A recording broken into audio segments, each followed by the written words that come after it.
முதியோர் ஓய்வூதியம் வந்து 2000 உயர்த்தி வழங்கப்படும் சொல்லியிருக்காரு. மாணவர்கள் கல்வி சொல்லியிருக்காரு. 3 சிலிண்டர் வந்து இலவசமா வழங்கப்படும் சொல்லியிருக்காரு. எப்படி பாக்குறீங்க? அதாவது எடப்பாடி பழனிசாமி தன்னுடைய தோல்வியை ஒப்பிக்கொண்டு விட்டார் என்று நான் பார்க்கிறேன்.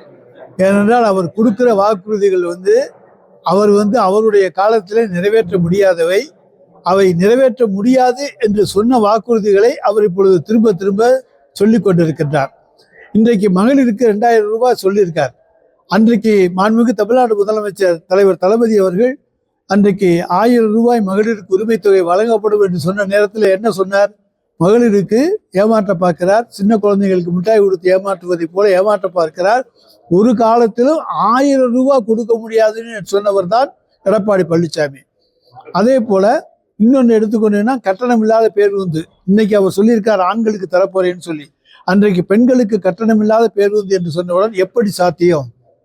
டயர் தேய்மானத்துக்கு என்ன பண்ணுவாங்க, சம்பளத்துக்கு என்ன பண்ணுவாங்க, டீசலுக்கு என்ன பண்ணுவாங்க, வண்டி ரிப்பேர் ஆனால் என்ன பண்ணுவாங்க, இப்படியெல்லாம் கேள்விகள் கேட்டு இது அரசையே முடக்க போய் செய்யக்கூடிய செயல். எனவே இதுவும் சாத்தியமில்லாது என்று சொன்னார். அப்படி எல்லாவற்றையும் அன்றைக்கு சாத்தியமில்லை என்று சொன்ன வாய்தான் இன்றைக்கு இதையெல்லாம் கொண்டு வரப்போகிறேன் என்று சொல்லுகிறது என்று சொன்னால் அவர் முழுக்க பொய் சொல்லுகிறார். அவரால் இதில் ஒன்றை கூட அவரால் நிறைவேற்ற முடியாது. அவருடைய காலத்திலும் எதையுமே அவர் நிறைவேற்றவில்லை.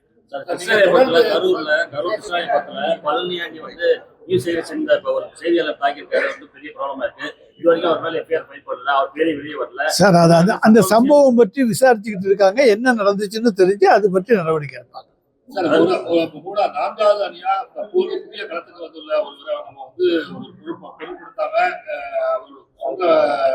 கேள்விகள்லாம் பதில் சொல்லாம கடந்து போயிட்டு இருக்காங்க. அவர் கடுமையான குற்றச்சாட்டை திமுக மேல தொடர்ந்து வச்சுக்கிட்டு இருக்காரு. திருக்குறளை சொல்லி முதல்வர் கடுமையான விமர்சனம் சொல்றாரு. அது திமுக சைட்ல இருந்து அவர் திருக்குறளையும் மொழிபெயர்ப்பாரு, எதை வேணாலும் மொழிபெயர்ப்பாரு, என்ன வேணாலும் ஆட்டம் போடுவார், என்ன வேணாலும் பாட்டு பாடுவார், எல்லாம் நடிப்பார், எல்லாம் டான்ஸ் ஆடுவார், எல்லாம் பண்ணுவார்.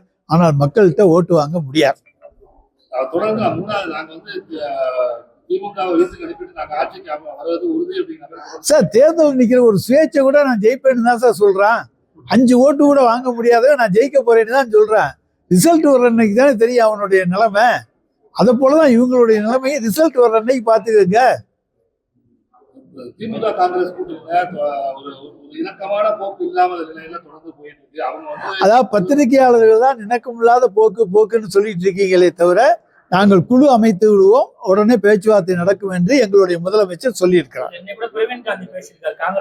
சார் சில பேர் அங்க இருக்கிறவங்க பேசிட்டு தான் இருப்பாங்க. வெளியே போகணும்னு நினைக்கிறவனும் பேசலாம், அல்லது குட்டிக்கால்டா பண்ணணும்னு நினைக்கிறவனும் பேசலாம்.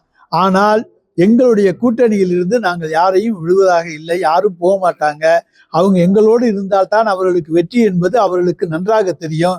வேற எங்க போனாலும் யாருக்கும் எந்த சீட்டும் கிடைக்காதுன்னு அவங்களுக்கு தெரியும். அது எங்களுடைய தலைமையை பொறுத்தது.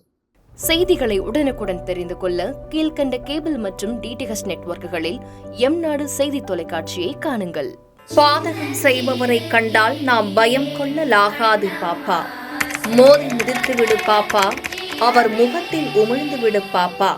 அண்மை செய்திகளை உடனுக்குடன் தெரிந்து கொள்ள இணைந்திருங்கள் எம்நாடு தொலைக்காட்சியுடன்.